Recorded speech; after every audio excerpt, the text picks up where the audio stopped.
Hello, wrestling fans. Blake Smith from Walking the Ropes, and welcome to another episode of Walking the Ropes Wrestling Review for AEW Fyter Fest Night 2 from Savannah, Georgia. To open the show, we had the Dark Order, John Silver and Alex Reynolds, taking on the House of Black, the Kings of the Black Throne, Malachi Black and Brody King.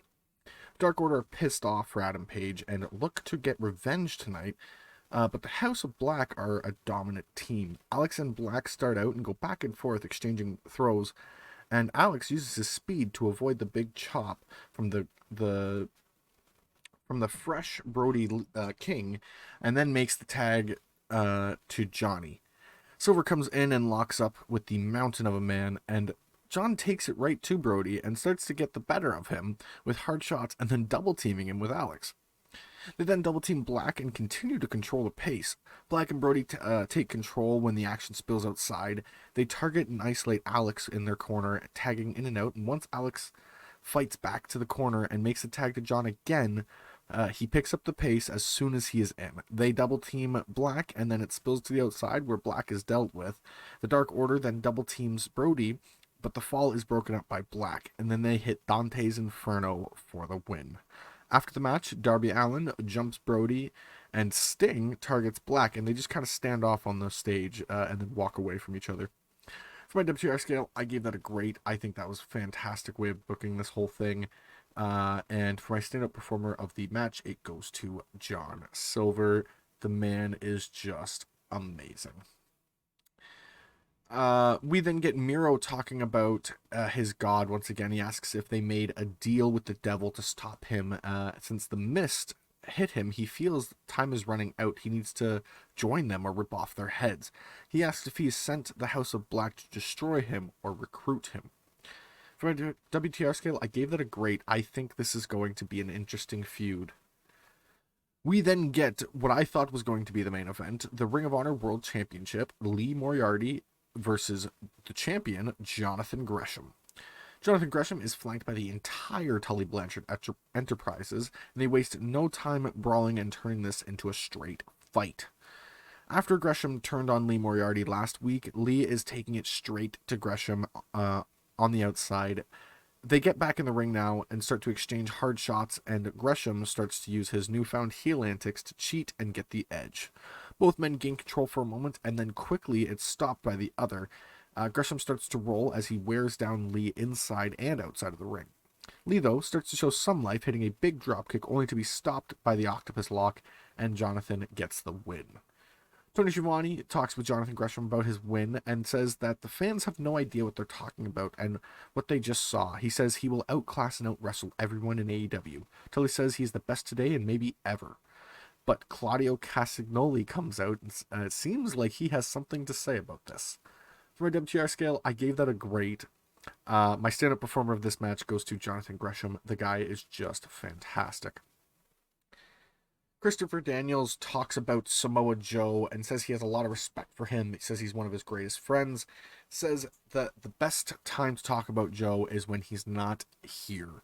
He says he's going to teach Lethal how to be choked out if he doesn't keep Joe's name out of their mouths.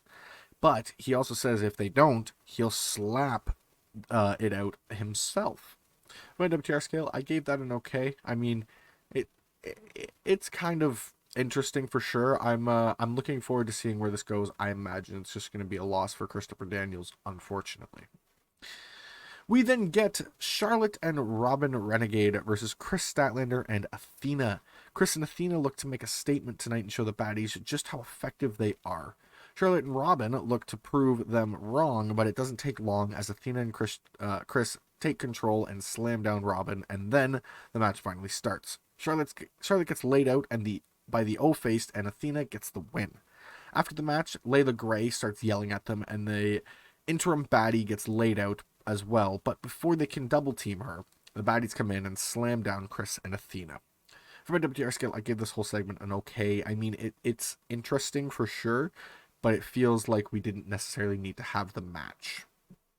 Matt Sydal and Lee Moriarty talk about his loss, but are cut off by Stokely Hathaway, who says he shouldn't be he should be doing more, and says Matt won't do anything for Lee. Says Matt then says he has an opportunity on Rampage and wants Lee to wrestle someone with heart, Dante Martin.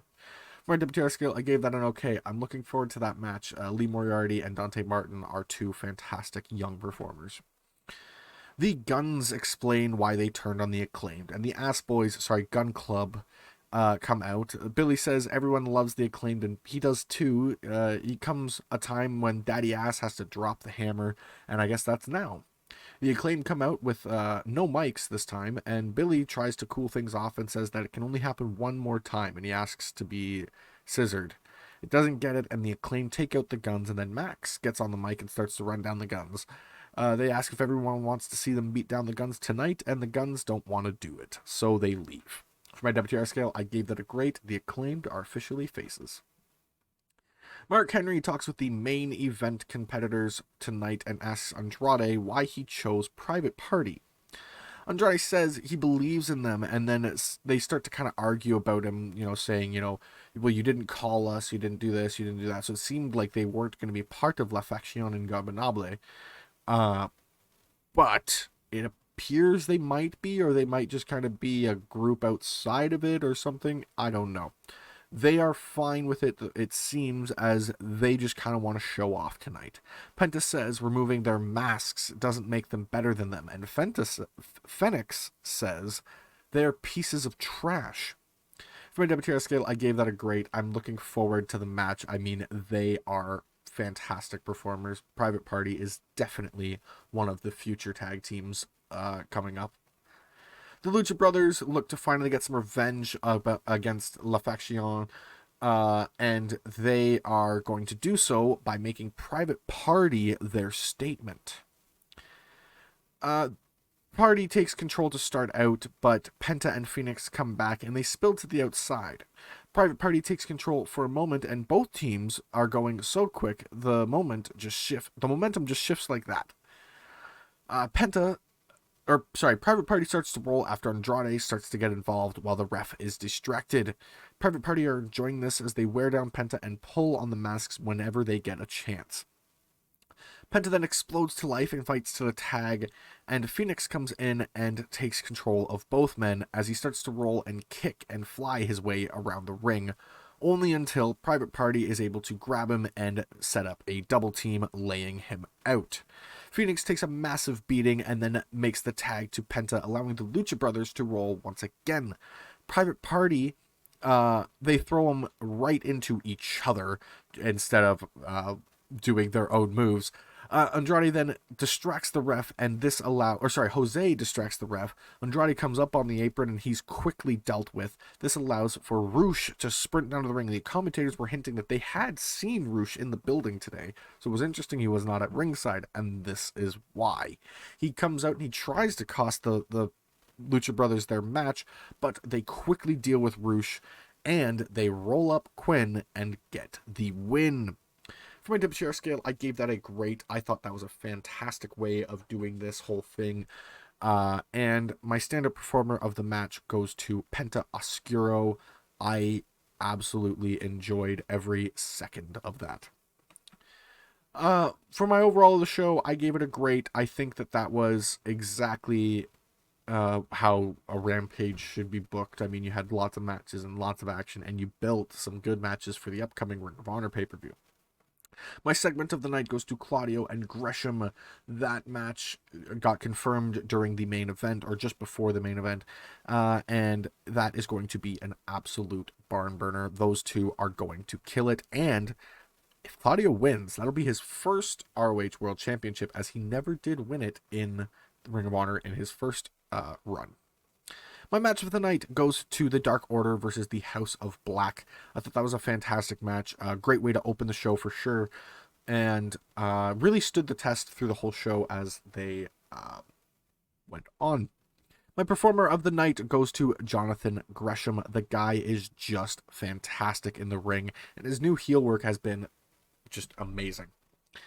But that is all for this episode of Walking the Ropes Wrestling Review. Thank you all for dropping in. If you enjoyed, make sure to like, subscribe, and hit the bell icon to get notifications whenever we upload a video. And I will see you in the next one.